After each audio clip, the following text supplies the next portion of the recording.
Yo, what's going on, guys? It's Houston Sports Talk back in the video today. And today we're going to be talking about the Houston Rockets. Houston Rockets are figuring things out. I know they're 0-3, and Rockets fans, this might seem like a dark time right now for the Houston Rockets.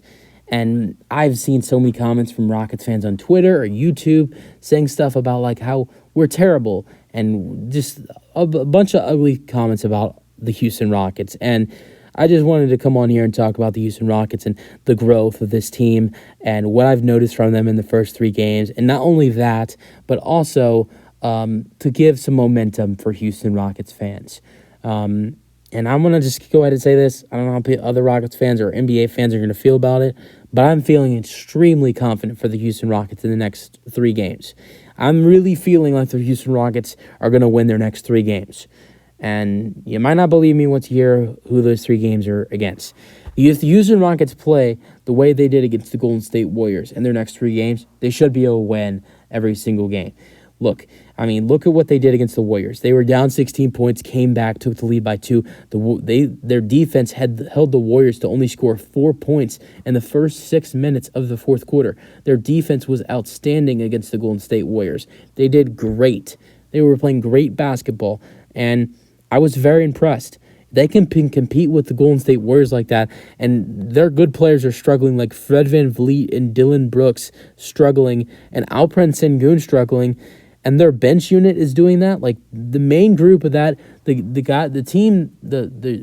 group that led that run for the Houston Rockets against the Golden State Warriors, it was Amen Thompson, Jalen Green, Jae'Sean Tate, Jeff Green, and Jabari Smith Jr. So you only have 2 starters in that group who led the run for the Rockets to, to complete the comeback and, take the 2-point lead.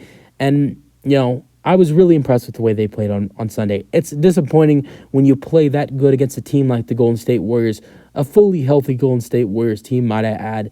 It's disappointing when you play like that against the Golden State Warriors and you play that hard and you come back and then Stephen Curry happens.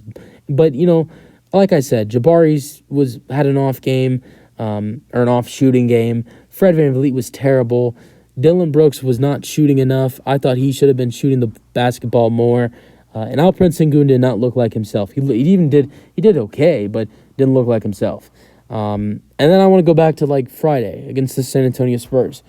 I know people get upset because the Rockets lost and Victor Wembanyama happened. And they lost in overtime. But the Houston Rockets played great basketball on Friday against the San Antonio Spurs. And they played like a winning basketball team. And I hate to make excuses for the Rockets, but the referees made a lot of challenging calls in that game that were in the Spurs' favor, that were terrible calls.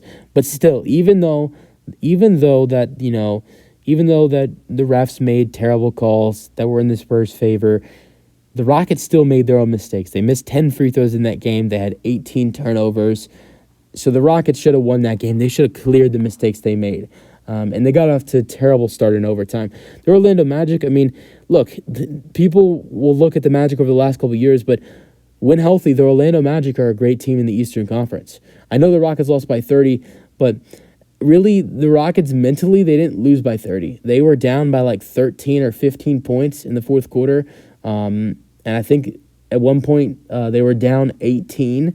And they took all their starters out, and they really weren't trying in the fourth quarter in that game. So I know the Rockets only scored 86 points in that game. They lost by 30, but their starters went out a long time before that. Their starters went out when the Rockets were down by like 16 points. I'm not taking too much in that loss either. The Magic, when healthy, are a great team. They have one of the best benches in the NBA as well. Top 5 bench in the NBA, scoring wise. And I just look at what the growth of this team has been so far. And I also look at the fact that this team, they don't know how to win yet. They really don't. Like Fred VanVleet knows how to win because he's been with the Toronto Raptors. Dillon Brooks has been with the Memphis Grizzlies. He knows the last couple of years they've been winning. Jeff Green just won an NBA championship. He knows he has winning mentality too. And then Ime Udoka, he knows how to win as a head coach as well, being with the Boston Celtics. But besides that, none of these guys know how to win. I know Tari Eason's not playing right now, but, and that's another big thing. The Rockets are without Tari Eason, a guy who averaged 10 and 6 for them last season. And if you look at projections, Tari Eason if you look at Tari Eason's projected stats for this season, Tari Eason is projected to average like 15 points and near 10 rebounds per game.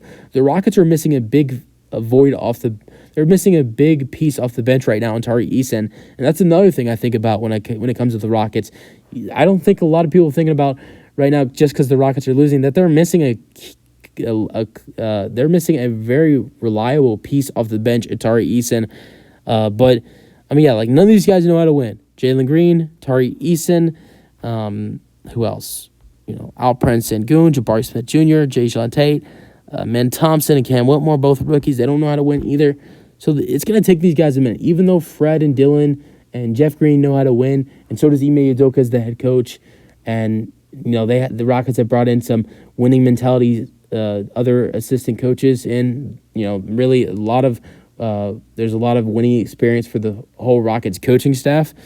Still, this team is young. They have to figure out how to win, and I think they will do that. I really think the Rockets are going to win their next 3 games. And you look at the schedule, look at the Charlotte Hornets.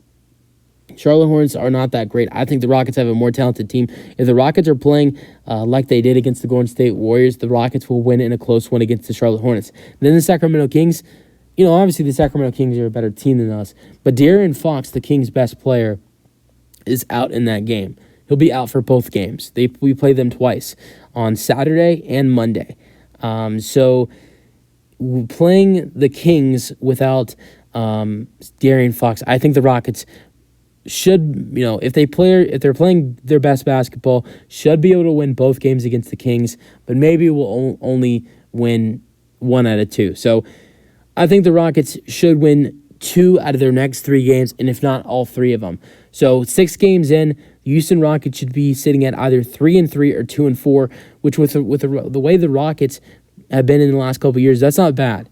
And I just want to look at some of the player individual stats right now, what these guys are producing. Alperen Sengun's been terrific, averaging 19, 9, and 7. He's been great for the Rockets. And Jabari Smith Jr. is averaging 11, 7, and 2. Jalen's averaging 18 and 5. Dylan Brooks, keep hating on him, but he's averaging 14, 3, and 2 with 54% three-point shooting 7 for 13 from 3 this season. Even Fred VanVleet's playing good basketball right now, or solid basketball. First 2 games, he was great for the Rockets. But then the last couple games, he's not been good. He's averaging 15, 7, and 3 and shooting 35% from 3. So these guys are playing pretty solid. Jae'Sean Tate's even playing really solid for the Rockets as well. I mean, the other night against the Warriors, he had 6 points, 8 rebounds, 2 blocks, 2 steals, and 3 jump balls in the third quarter and the fourth quarter. He's averaging 5 points per game with 3 rebounds per game, averaging 2 steals per game and 1 block per game, and is shooting 50% from field goal on only 10 attempts. So, yeah, this Rockets team right now, they're still not 100% healthy. The last 2 games, they've been without Jock Landale. So they're without their backup center, Jock Landale, and they're without Tari Eason.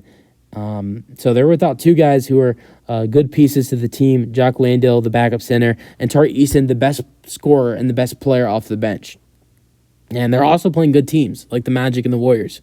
And the Spurs, I think the Rockets are better than the Spurs. I still don't know how we lost that game. But the Rockets, they're figuring things out. They're young. There's new guys mixed in with the young guys. And they're trying to build chemistry right now.